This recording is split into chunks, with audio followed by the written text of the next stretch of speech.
Hi guys, so a while ago, in an emergency, I decided to film a vlog of what to do in an emergency when your body physically can't cope with one.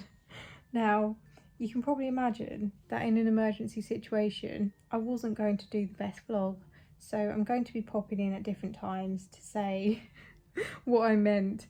I very much told you how I was coping with my specific circumstances, but I just want to pop in and clarify how this could apply to more general emergencies. I will just warn you as well, I wasn't looking or feeling my best, so I'm wearing a TikTok filter for all of the vlog bits. I hope you won't mind. I've also got retainers in as well, so I do look slightly different, but we're all just going to push past it because it's what I felt comfortable with at the time. So my first tips, which you will see soon, are about planning ahead.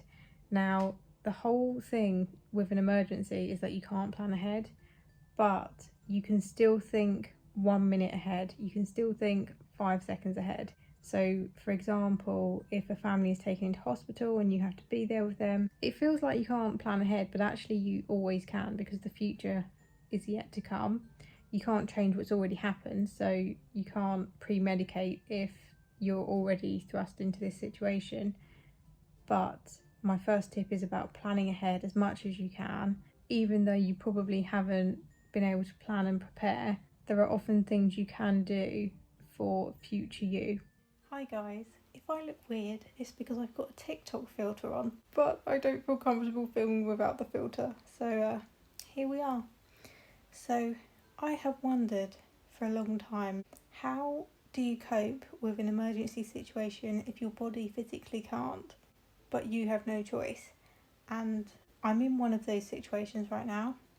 You could argue that actually it's not bad and I could just let this go, but I can't.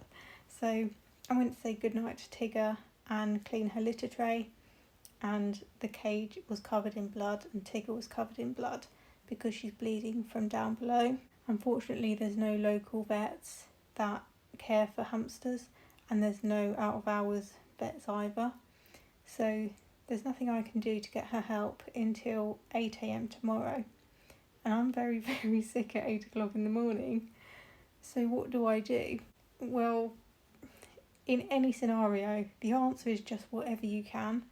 So there's not a whole lot I can do to stop myself being really unwell at 8 tomorrow morning because, it just is what it is. But what I've done, called the vets and they said she's likely going to need surgery or to be put down or something, like it could be a long day tomorrow. So I was ready for bed in my pyjamas, and I took my pyjamas off and then put on this comfy dress and a bralette, because if tomorrow I'm so sick that I can't get dressed, I am dragging myself in the car and going anyway. It's obviously not ideal, but I'm just thinking if I can't get dressed, I still need to go because I can't leave her in pain. I can't leave her bleeding and in pain, and so that's what I've done.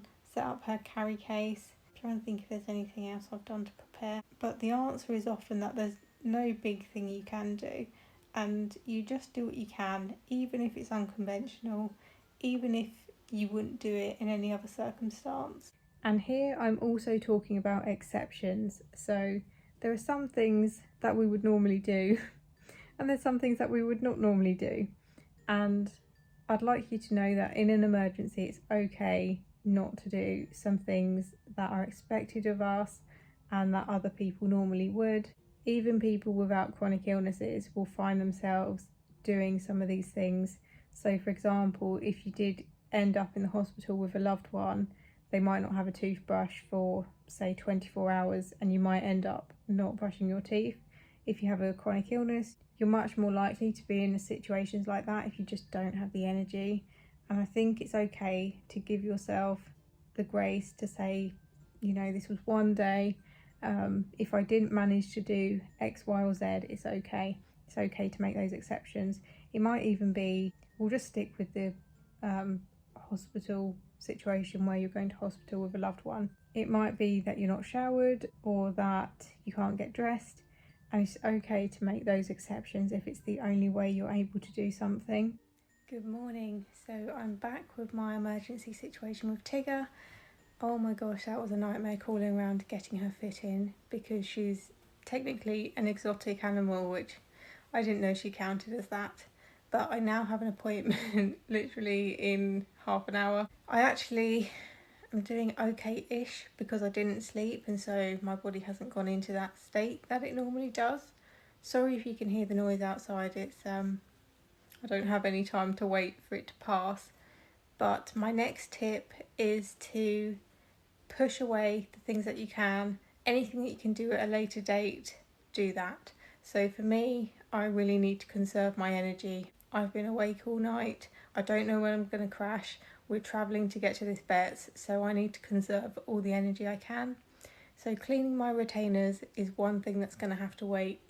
I'm just going to put them in a cup of water with a dental tablet and deal with that later. Normally I would clean them when I take them out, but you know, if you've got anything that can be pushed back at all, push it back and make it wait. Another tip I had was to do with medication. Now, emergency medication is usually for when your body is in an emergency, but I know there's a lot of you that will have medication that you take for emergencies, as in not health emergencies. So for me, for example, one of mine is,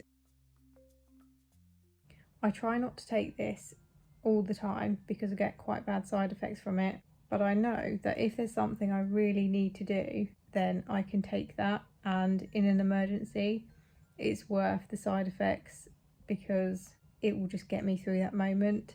And painkillers like Paracetamol, Tylenol, Advil, ibuprofen, that sort of thing. A lot of us with chronic illnesses won't want to take those things because we would be taking them every day. Like, we're in pain a lot of the time. But in an emergency, it's okay to make an exception. Another big thing is going to be taking medication.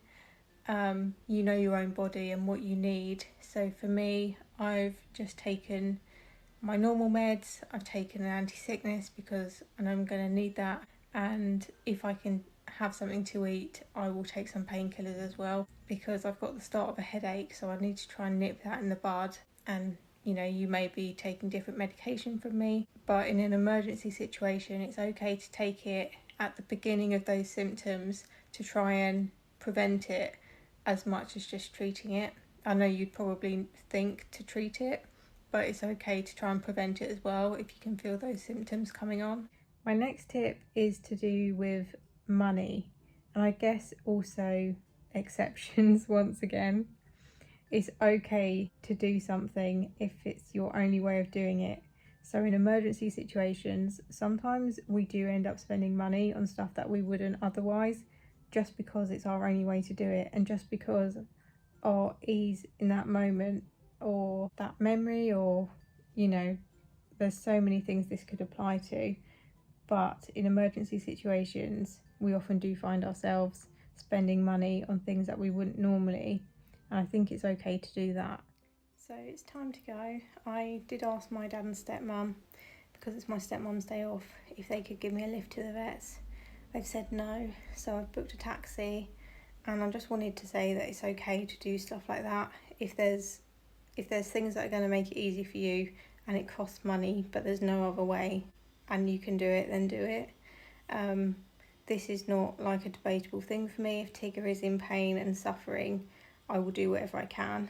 This tip is also about pushing yourself past your limits, and I want to say that in an emergency situation, it's okay to push yourself too far, and I know most of us usually wouldn't. And I say payback with a pinch of salt, like post-exertional malaise, for example. That's the sort of pushing yourself too far. I'm saying it's okay to do that sometimes. You obviously don't want to push yourself to the extent of, you know, if it's going to make you have a seizure or something, you wouldn't want to push yourself as far as that. But it could be a situation where you're having to say goodbye to a loved one and it's going to knock you out for the next 2 weeks. I would say to heck with it. Do it, because you don't want to have any regrets. And so in emergency situations, as long as you're safe to do it, it's okay to push yourself too far. I once had a counsellor say to me, it's not okay to put yourself in a dangerous situation, but it's okay to be uncomfortable. And a lot of chronic illness symptoms are like that. Some aren't, and some are dangerous, and hopefully you will know which ones are dangerous. Sorry if my hand's been shaking throughout this. So yeah, it's okay to cause yourself that discomfort if it means you're not going to have any regrets about this situation, but please do think about your safety and don't do anything dangerous. So let's see what past Georgie did. It's my first time going out by myself as well, but since there's no one here to help, I'm just going to try anyway. And in a normal circumstance, would I go out and risk myself collapsing or fainting? No, but in this circumstance I would, because it's worth it to me. It's worth not having her suffer. So if there's something you can do and it costs money to make it easier for you, I would consider doing it, just because if there's no other way, it's worth considering. And also it's worth pushing yourself out of your comfort zone for some things. And only you can know what's worth it and what's not. But I know this is going to be so hard on me today, but with no one else to help, I'm just going to have to do it myself, and I'm willing to try, and I'm willing to take the consequences. That's another thing. A lot of the time I won't do things if it's going to make me seriously ill, but sometimes there are situations that it's worth getting ill over, and this is one of those for me. Some people ask me about payback. So for this situation, it took me 4 weeks to recover from it. And when I say recover, I mean return to my baseline of being able to sit up for 2 hours. So yeah, in total it took 4 weeks until I was back to being able to sit up for 2 hours. And for me, that was completely worth it. You might be able to hear my neighbours, but Tigger has gone to sleep. Tigger was put to sleep, so I'm going to carry this video on another day. Okay, so I've been out of that situation, losing my little Tigger, for a while now, and because it wasn't as much of an emergency, as it could have been, those were all of the things I could think of. I'm really hoping I don't have an actual emergency. In a bigger emergency, I probably won't be vlogging. I very much doubt I will be vlogging actually, but I hope that gives you a couple of tips. I think that was everything. Was that everything? I'm not sure, but I hope this is helpful at least a little bit. I really hope you don't need this video, but I hope I can bring you some comfort and company if you do. Hi, I just wanted to make a note to say that I know there'll be a lot of people as well who can't do anything in an emergency. They can't go to the hospital to see their loved ones. It's just, even doing things unconventionally, they still can't go. And I know people will be thinking, well, you're really lucky that you could adapt getting your hamster seen to. And I was lucky, but I did also want to say that I know how it feels to miss out on funerals. My granddad died and I didn't get to see him again before he died. I didn't get to go to the funeral either, and there's actually been quite a lot of other funerals that I've missed out on, people that I didn't get to see for the last time, people that I didn't get to see for one more time, people that I didn't see for years before they passed away because I just couldn't, I wasn't well enough, and yeah, so I know how that feels too, and just wanted to say that you are seen and heard as well.